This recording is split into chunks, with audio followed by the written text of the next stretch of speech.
Hello all, welcome to my channel. Today we are going to see the recipe of yummy stuffed brinjal. It goes well with rice, biryani and roti also.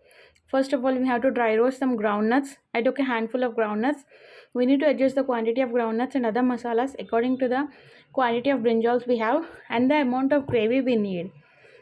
If we want a thick gravy or thin gravy, so we need to take the masalas accordingly. So dry roast them well first and cut the brinjals as shown here.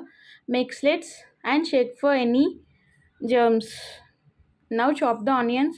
Make sure to chop them into fine pieces so that it gets well mixed with the gravy. You can also add the quantity of onions according to the gravy you need. For the brinjals I took these onions are enough. Also chop some chilies, green chilies. You can also keep some chopped tomatoes if you want. Dry roast them well. And now add white sesame seeds and dry roast them well.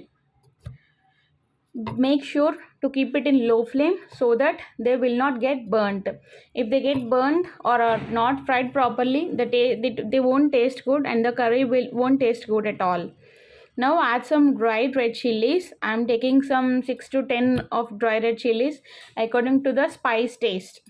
If you want to make it less spicier, you can add only 2-3 dried red chilies.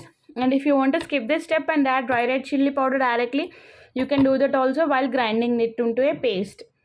Now once they are fried well, take it into another bowl and let them cool down. Now I'm adding the brinjals.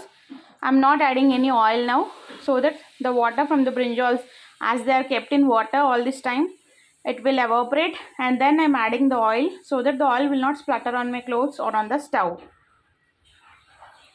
Turn them to all the sides till the water is evaporated properly, and then add some oil according to your taste. Now close them with a lid and let them cook properly. Add them into a grinder. Add some salt, turmeric and make into a powder. Now add some tamarind juice, little bit of curd and also water if you want, and make it to a fine paste. Make sure to make it to a fine paste so that we get the consistency of the gravy nicely. Now fry the brinjals properly, and once they are fried or cooked properly, take them into another bowl and keep them aside.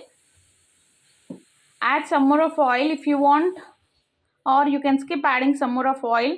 And now add some tadka. That is, I am using methi seeds, rai and jeera. Also add some hing.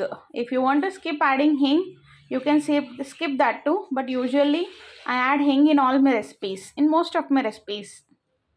Let them fry properly. You can also add green chilies and curry leaves if you have at this step, or if you want the crunchiness of the green chilies, add them in the last.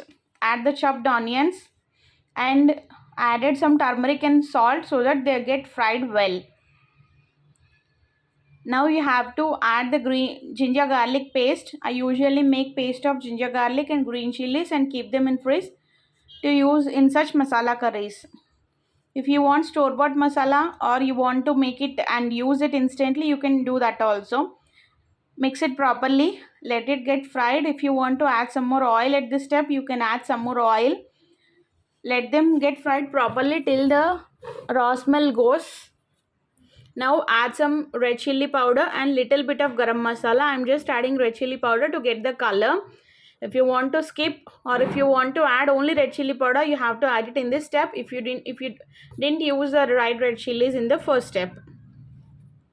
Now once this is fried properly, mix it well and now add the ground masala. Add a little bit of water into the jar and add it and mix it properly. Also you have to check the salt at this step. If you want to add more of salt, add more. If the salt is a bit more, then you can balance it by adding a bit of curd, beaten curd, and you can add it here. Mix it well till the masala is cooked properly. Make sure to do the whole process in the low flame so that it will not get burnt. Now add the brinjals. I am adding green chilies also at this step. Let the brinjals absorb all the masala. And once the oil separates from the gravy, then you have to add some coriander leaves if you have. I don't have coriander leaves at the moment, so I'm skipping adding them. Check the brinjal burnt, and you can serve it hot. If you want rice.